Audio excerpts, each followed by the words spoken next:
전에도 여러분들에게 거듭해서 여러 번 말씀을 드린 바가 있거니와 그리스도인은 일반적인 사람과 뭔가 다른 것이 있다 그랬습니다. 일반적인 사람들과 다른 것이 있다. 자, 뭐가 다르느냐 할 때 죄에 가할 수 없는 몸을 가지고 있다. 그렇게 그게 좀 다르다 하고 말씀을 드려왔습니다. 자, 그렇다면 어째서 그리스도인은 죄에 가할 수 없는 몸이 되어졌는가 하는 것에 대해서는 여러 번 거듭해서 말씀을 드렸거니와 대충 한 번 더 말씀을 좀 드리면 이렇습니다.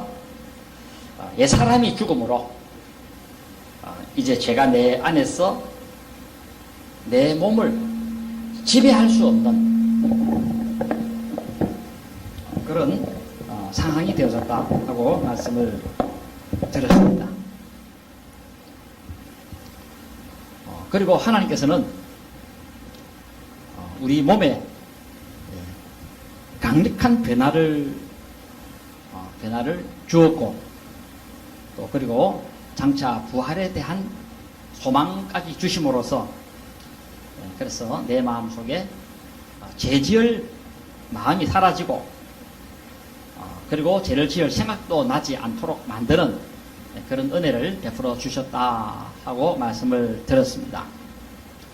거기다가 성령 세례를 주심으로 내가 하나님 안에 들어감으로써 내가 그리스도 안에 들어가고 하나님 안에 들어감으로써 하나님과 한 몸 되고 그리고 한 지체가 됨으로써 사랑을 받는 그런 자리까지 이르게 되므로 죄 지배를 받지 않는 그런 몸의 구조를 가지게 되었다고도 말씀을 드렸습니다. 거기다가 하나님께서는 심장을 예수 믿는 사람들의 심장을 부드럽게 만들어 주심으로 죄를 지으면 가슴이 아파서 고통이 유발됨으로 인하여 죄를 짓고 싶은 마음이 덧정이 나지 않도록 덧정이 없도록 그렇게 만들어 놓으신 것도 있다는 것입니다. 그래서 함부로 죄를 짓지 못하는 몸이 아파서라도 죄를 안 짓도록 되어져 버리는 그런 상태가 되어지기도 하고 그 다음에 또 하나는 하나님이 우리에게 두려움의 영을 부어주심으로써 전에는 죄를 지어도 겁도 안 먹고 마음이 담담한 그런 상태에 있었지만은 이런 두려움의 영이 임함으로써 죄를 지으면 뭔가 겁이 나고 두렵고 무섭고 떨리고 그런 현상이 일어남으로써 죄를 지으면 몸서리칠 정도로까지 하나님이 그렇게 만들어 놓으신 것도 있고 또 그리고 성령님을 보내심으로 그 우리 안에서 죄가 우리 몸을 사용하지 못하도록 그렇게 만드는 그런 작용도 하고 있기 때문에 그래서 이런 등등지의 일들로서 이런 등등지의 일로 더 이상 죄가 그리스도인의 몸을 지배하는 것은 불가능하다 그렇게 말씀을 드리게 되었습니다. 자, 그리고 오늘 본문에서는 거기다가 그리스도인의 몸을 죄가 주관할 수 없는 이유가 뭐냐 할 때 한 가지 더는 그리스도인은 법 아래 있지 아니하고 은혜 아래 있기 때문에 그렇다 하고 말씀하고 있습니다. 14절에 보면 그렇게 말씀을 하십니다. 법 아래 있지 아니하고 은혜 아래 있기 때문에 그렇다. 우리 기독교인은 구약에 있는 하나님의 법이 많습니다. 그 하나님의 법의 지배 아래 있지 않다 하고 말씀하고 있습니다. 그 이유에 대해서는 제가 여러분들에게 그동안 좀 설명해 드린 바가 있습니다. 그 내용이 뭔가 하면 그리스도인은 그리스도의 죽음 안으로 들어갔고 또 그리스도의 죽음 속으로 들어감으로 인하여서 장사 지낸 바 되어졌기 때문에 그렇다 하고 말씀도 그동안 드려왔습니다. 자, 이런 이유로 해서 이런 이유로 해서 그리스도인은 법의 지배를 받지 않는 그런 존재가 되어지게 되었다는 것입니다. 사람이 죽으면 법의 지배를 받지 않는 것은 상식입니다. 이와 마찬가지로 하나님 법도 마찬가지입니다. 하나님 법도 바로 오늘 보면 18절에서도 그렇게 말씀합니다. 18절에서도 그리스도인의 몸은 죄로부터 해방됐다 그렇게 말씀하고 있습니다. 예수 믿기 전에는 죄에 얽매여서 그렇게 죄만 짓는 삶을 사는 자였지만 이제는 하나님께서 죄의 사슬을 끊어주심으로써 자유를 주셨고 해방을 주심으로 이제 의의 종이 되어지게 됐다는 것입니다. 여기 의의 종이라고 하는 것은 올바른 일을 하는 사람, 또 착한 일을 하는 사람, 그리고 좋은 일을 하는 사람으로 바뀌게 됐다 하는 그런 의미의 뜻이 되겠습니다. 그리고 이것은 옛날에 로마 기독교인들도 그러했거니와 여러분들도 이제 하나님의 은혜 아래 있는 자가 되어져 있다는 것입니다. 이게 은혜 아래 있다는 이 말은 은혜의 지배를 받는다 하는 그런 의미가 되겠습니다. 여러분들도 이제 은혜가 여러분들을 지배하기 때문에 그래서 더 이상 여러분의 몸을 죄 가운데 거하게 하는 그런 일이 더 이상 일어날 수 없다 하고 그렇게 말씀하고 있습니다. 자, 그러므로 여러분들의 현재 상태, 여러분들의 현재 어떤 특권을 갖고 있느냐 하면 그 특권은 뭐냐면 구약의 율법을 어겨도 더 이상 여러분들에게 제재를 가하는 그런 수단이 생기지 않는다는 것입니다. 다른 말로 하면 하나님의 법을 어겨도 지옥으로 가는 벌을 더 이상 받게 되어지지 않는 상태가 됐다. 그런 의미의 뜻이 되겠습니다. 여러분들이 어떤 하나님 법을 어겨도 이제는 법 아래 있지 않기 때문에 하나님 법을 어긴다 하더라도 지옥 가는 그런 일은 결코 생길 수가 없다는 것입니다. 자, 그러면 이래 되니까 사람들은 아마 그런 생각을 하게 될 겁니다. 이제 내가 무슨 짓을 범하고 아무렇게나 살아도 지옥을 안 가니까 아무렇게나 살자. 이런 사람들이 혹 생길 수 있을 것을 바울 사도가 조금 염려를 했습니다. 자, 그래서 바울 사도는 그런 사실을 조금 염려를 하고 또 그런 사람이 혹시나 있을까 해서 주의 하나를 줍니다. 주의 하나를 주는데 그게 이제 15절이라고 말씀드릴 수가 있습니다. 15절. 자, 15절에 보면 우리가 이런 상태에 놓여졌다고 해서 죄를 지으리요. 우리 그 성경에 보면 그런 적 어찌하리요. 우리가 법 아래 있지 아니하고 은혜 아래 있으니 죄를 지으리요. 그럴 수 없느니라 그랬는데 이것을 좀 더 쉽게 설명을 드리면 이렇습니다.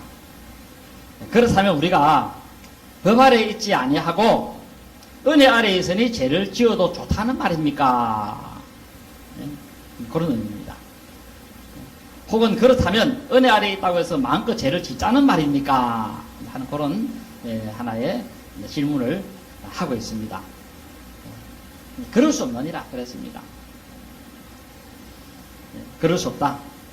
절대 그렇지 않다는 그런 의미의 뜻입니다. 절대 그렇지 않다. 그런 일이 일어날 확률은 아주 희박하다. 그렇게 말씀하셨다는 것입니다. 우리 기독교인은 현재 법 아래 있지 않고 하나님 법을 어겨도 더 이상 벌을 받지 않는다고 해서 아무렇게나 살자 하고 자기 몸을 아무런 죄 짓는 일에 사용하도록 내주는 일이 있을 수가 없다는 것입니다. 기적이 일란 몰라도 그렇습니다. 도덕적으로 잘못해도 지옥의 벌을 받지 않는다고 해서 내 마음대로 살자 하는 그런 행동은 절대 발생할 수가 없다 하고 말씀하고 있습니다. 그게 이제 그럴 수 없느니라 하는 그 의미의 뜻이라고 하겠습니다. 그럴 수 없다는 이 말은 희구법입니다. 희구법. 요 희구법은 바울 사도가 이걸 사용했는데, 이거는 뭐냐면 가정법보다도 좀 더 개연성이 없을 때 사용하는 문법이 바로 이 희구법입니다. 이 가정법은 그럴 수도 있고 그렇지 않을 수도 있다. 여기 이제 가정법입니다. 근데 희구법은 가정법보다도 더 개연성이 없으니까 아주 확률이 희박하다는 것입니다. 거의 기적이 일어나면 가능할 수 있어도 그렇지 않고서는 이런 일은 일어날 수가 없고 발생할 수가 없고 그렇게 되어진다는 것입니다. 그래서 그리스도인에게 있어서 하나님이 법에서부터 나를 해방시켜 주셨기 때문에 내 마음대로 살자. 하나님 법을 이제 마음껏 어겨도 지옥 안 가니까 하나님의 법을 어기면서 내가 추구하는 그 욕심대로 살자 하는 그런 일이 일어날 개연성은 단 0.01%도 없다라는 것입니다. 그게 이제 그럴 수 없느니라 하는 그 의미의 문법의 내용이라고 하겠습니다. 절대로 죄짓자 하면서 그렇게 방종하게 자기 몸을 아무렇게나 사용하는 그런 기독교인은 일어날 수조차가 없다 하고 그렇게 말씀하고 있습니다. 자, 그러므로 로마 기독교인들이 그렇게 되었고 지금 여러분들도 그렇게 되었는 줄로 아시기를 바랍니다. 여러분 몸이 그래 강하게 되어 있습니다. 법 아래 있지 않고 은혜 아래에 있다고 해서 죄를 짓고 산다는 그 자체는 일어날래야 일어날 수가 없다. 그래서 우리가 죄가 우리를 주장할 수가 없고 죄에 가할 수 없는 그런 몸이 지금 현재 되어져 있다고 말씀을 하고 있습니다. 이제 여러분의 몸은 죄를 짓는 것이 불가능한 상태로 하나님이 만들어 놨다는 것을 다시 한번 잘 기억하시기를 바랍니다. 그렇다가 제가 앞서 말씀을 드렸습니다만 죄를 아예 안 짓는 그건 아닙니다. 예. 반복적으로 습관적으로 악한 일, 나쁜 일, 못된 일, 더러운 일 이런 것을 안 한다 하는 그런 의미로 제가 여러분들에게 이미 설명을 드린 바가 있습니다. 자, 그러므로 이제 로마 기독교인들처럼 지금 여러분들도 여러분의 몸이 어떤 위치에 있고 어떤 상태에 있고 어떤 현상이 일어나게 되어졌는가 하는 것을 다시 한번 머리에 잘 기억할 수 있어야 하겠습니다. 자, 그리고 여기다가 기독교인이 죄 지을 수 없는 이유 또 한 가지가 더 있습니다. 그것이 뭐냐면 16절에서부터 18절입니다. 16절에서부터 18절. 이것은 한 문장으로 되어져 있습니다. 한 문장으로 되어 있는데 여기 16절에 보면 너희 자신을 종으로 내주어 누구에게 순종하든지 그 순종함을 받는 자의 종이 되는 줄을 너희가 알지 못하느냐. 자, 여기서 바울 사도가 알려주는 것이 하나 있습니다. 이 16절에서 하나 알려주는 것은 무언가 하면 너희의 몸을 어디에 순종하는지 그 순종하는 그 자의 종이 된다 하고 알려주고 있습니다. 만약에 너희가 너희의 몸을 가지고 죄 짓는 데 사용하면 죄의 종이라 하는 그런 결과가 가져오게 될 것이고, 여기 원인을 말하고 있습니다. 바로 결과. 죄 짓는 일에 사용하면 바로 죄의 종이 되는 결과가 온다 하는 그런 의미가 되겠습니다. 그 반대로 너희가 너희의 몸을 하나님의 말씀에 순종하면서 살면 순종의 종이 되는 결과가 오게 된다 하고 그렇게 말씀하고 있습니다. 그래서 죄의 종은 사망에 이르고, 사망이라고 하는 것은 지옥의 행보를 두고 말합니다. 그리고 순종의 종은 의에 이른다 그랬습니다. 여기 의에 이른다 하는 이 말은 착한 종이 된다, 그 다음에 의로운 종이 된다, 올바른 종이 된다, 좋은 종이 된다 하는 그런 의미입니다. 좋은 종이 된다. 그러니까 이 좋은 종이 되고 착한 종이 되니까 하나님 앞에 가면 상을 받게 되어지게 된다는 것입니다. 죄를 짓는 그 사람은 벌을 받게 되어지고 착한 일을 향한 이런 종에 대해서는 상을 받게 되어지고 이렇게 양자택일 중 하나를 하게 될 것이다 하고 그렇게 말씀하고 있습니다. 죄 짓는데 내 몸을 사용하든지 착한 일에 내 몸을 사용하든지 양자택일이 있을 것이다 하고 이렇게 말씀을 하고 있다는 것입니다. 예. 둘 중에 하나, 중간에 중립지대는 없습니다. 둘 중에 하나입니다. 그래서 몸이 무엇을 하느냐에 따라서 제종이 되기도 하고, 그래서 죄로 인하여서 벌을 받기도 하고, 또 순종함으로써 착한 종으로서 상을 받기도 하고, 이렇게 이제 되어지기도 한다는 것입니다. 자, 그러므로 우리 기독교인들은 죄를 짓자 이렇게 말하는 그 자체가 불가능하도록 되어져 있다는 것입니다. 왜냐니까 죄의 종이 돼가지고 영원한 형벌을 받는다 하는데, 누가 그 몸을 가지고 그런 식으로 사용해가지고 자기의 앞날을 비참하게 만들 그런 어리석은 자가 어디에 있겠느냐 하는 그런 의미의 뜻이 되겠습니다. 그러니 우리 기독교인들은 죄가 주관하지 못하고 죄에 거하자 하고 말할 자가 아무도 없는 그런 하나의 상태가 되어졌다 하고 이해를 하시면 되겠습니다. 저는 예수 믿기 전에는 한 번 왔다 한 번 가는 인생인데 내 마음대로 한번 살아보다 가자 그랬는데, 그러면 이제 그게 죄의 종이죠. 죄의 종인데, 그래서 바울 사도는 17절에 그렇게 밝히고 있습니다. 밝히고 있는데 뭐라고 밝히고 있나니까, 너희가 원래 죄의 종이었는데 어떻게 해서 의의 종이 되었는가 하는 그 이유에 대해서 좀 밝히고 있습니다. 죄의 종이었던 너희가 이렇게 의의 종이 되어지고 순종의 종이 되어질 수 있었던 이유가 뭔가 하고 17절에 그렇게 밝히고 있습니다. 자, 먼저 17절에 보시면 죄의 종이었다 그랬죠. 이게 죄의 종이었다는 이 말은 죄에 전적으로 헌신하는 노예였다는 그런 뜻입니다. 예수 믿기 전에 너희의 그 몸은 죄에 전적으로 헌신하는 그런 노예였다. 로마 기독교인들이 예수 믿기 전에는 그러했다는 것입니다. 그래서 여기 미알로로 사용하고 있는데 계속해서 그런 식으로 살아왔다는 것입니다. 반복적으로 죄지면서 살아왔다는 것입니다. 그래서 죄라는 주인이 뭘 시키면 예 알았습니다, 명령 받잡겠습니다 하면서 제가 시키면 시키는 대로 순종하고 시키는 대로 따라하고 복종하면서 그렇게 살아왔다는 것입니다. 한 번도 거절 안 하고 하락하면 여측 없이 그대로 행하는 그런 삶을 살아왔다는 것입니다. 예. 제가 뭘 시키면 하이하이 하면서 예 그렇게 하고 말고없죠. 뭐 틀림없이 해내겠습니다. 이런 식으로 했다는 것입니다. 그러나 이제는 다르다는 것입니다. 로마 기독교인들이 예수 믿고 난 다음에는 이제는 달라졌다.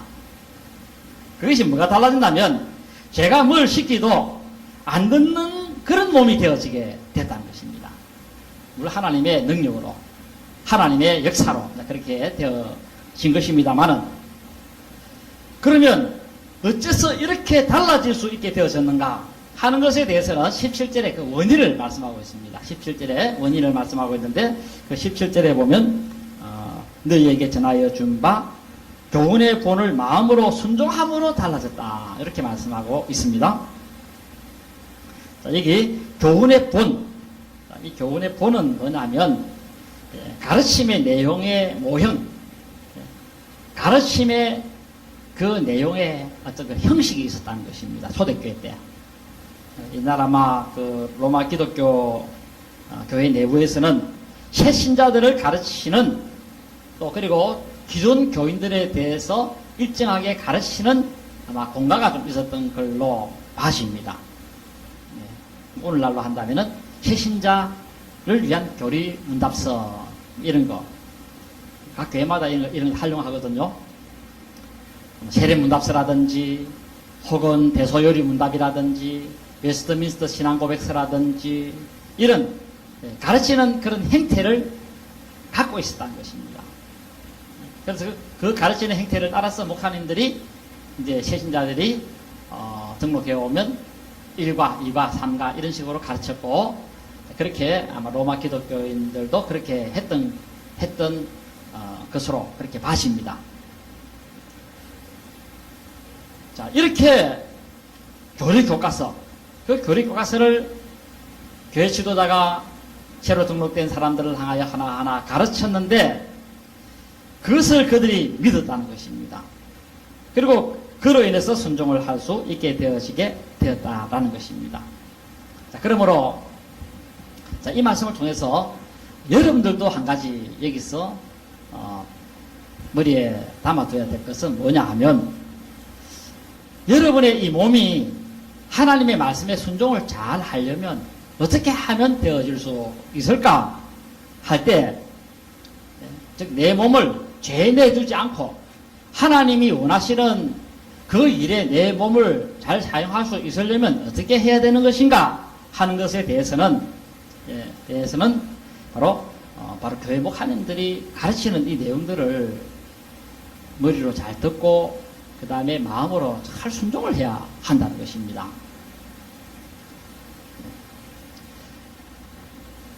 그래야 우리의 몸이, 즉 여러분의 몸이 죄의 도구로 사용되지 않고 하나님의 법규를 지키는 순종의 종이 되어지게 된다는 것입니다. 이게 이제 17절의 내용의 말씀이라고 하겠습니다. 바로 로마 기독교인들은 그 로마 교회 목사님들의 그런 그 공간을 통해서 가르치는 그런 내용들을 머리로만 알지 않고 마음으로서 믿어가지고 그래서 순종의 종이 되어지게 됐다 하고 말씀하고 있습니다. 여기 마음이라고 하는 것은 바로 내면으로부터 그런 뜻이 되겠습니다. 내면. 즉, 이 카르디아라고 하는 말은 내적인 삶, 생각, 감정, 의지, 재능적인 그런 하나의 의미를 두고 말할 때 바로 이 마음이라 그렇게 여기서 그 단어를 사용을 하고 있습니다. 자, 그러므로 겉으로만 순종한 것이 아니라 마음으로 순종을 했다는 것입니다. 그러므로서 죄의 종에서부터 의의 종이 될 수 있게 되어지게 됐다는 것입니다. 불의한 종에서부터 좋은 종으로 바뀌어지게 될 수 있었다 하고 그렇게 말씀하고 있습니다. 자, 그러므로 우리가 하나님의 이 말씀은 절대 겉으로만 알면 되는 게 아닙니다. 그냥 내 머리로만 아는 것으로 되어지는 것이 아니라 내 마음으로부터 받아들여야 한다는 것입니다. 받아들여야 됩니다. 그렇기 때문에 여러분들이 예배 시간에 목사님을 위해서 기도 많이 해야 될 이유가 여기 있습니다. 왜냐니까 여러분이 만약에 목사님에 대해서 조금 안 좋은 그런 이미지로 바라보면 무슨 말을 해도 받아들이지 않습니다. 겉으로는 듣는 척 합니다. 속으로는 절대 받아들이지 않습니다. 그렇기 때문에 그거는 여러분들에게 큰 손해가 오게 되어지고 받아들이지 않기 때문에 여러분들은 어떻게 됩니까? 여러분의 몸을 나쁜 도구로 사용을 하게 되어지게 된다는 것입니다. 마음으로 받아들이지 않는 사람은 생활 속에서 여러분의 몸을 하나님 말씀 순종할 수 있는 그런 어떤 힘이 생겨지지를 않는다라는 것입니다.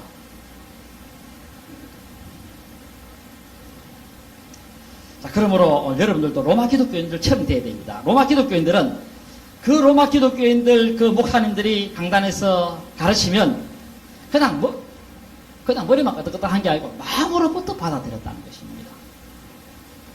그래서 그것을 순종함으로 의의 종이 되어지게 됐다 하고 이렇게 말씀하는데 이 사실을 여러분들이 잘 기억하시기를 바랍니다. 나는 왜 안 되는 거? 나는 왜 자꾸 내 몸이 좋지 않은 일에 자꾸 사용을 왜 하느냐 하는 이런 문제에 대해서는 강단에서의 그런 가르침이 잘못된 것이 아니라 여러분의 마음에서부터 받아들이지 않는 그것 때문에 그렇다는 것입니다. 요 말씀을 원리로 해서 볼 때 그렇다는 것입니다. 그러므로 목사님이 가르치는 각종 그런 설교 내용들이나 표준 교리서나 그 다음에 우리 장로교로 말한다면 세례 문답이나 대소요리 문답이나 웨스트민스터 신앙고백 이런 그런 것들이 설교 시간 중간중간 다 나옵니다. 좀 나오는데 그런 것들을 어떻게 해야 되느냐 하면 그냥 머리로만 외우고 이게 아닙니다. 마음으로 받아들일 수 있어야 한다는 것입니다. 귀로만 듣고 그렇구나 그렇게 하면서 겉으로 순종하는 척 하지 말고 마음으로부터 순종을 우리가 해야 된다라는 것입니다. 이 로마 기독교인들이 이렇게 마음으로부터 순종을 했기 때문에 그 의의 종에서부터 그 죄의 종에서부터 의의 종이 되어지게 되어졌다는 것입니다.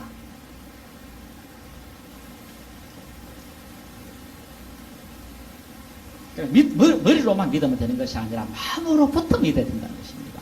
마음으로부터. 자, 그 바람에 18절의 결과가 왔는데 그것은 죄로부터 해방되어 의에게 종이 되어졌느니라. 그렇습니다. 수동태 저절로 그렇게 되어지더라는 것입니다.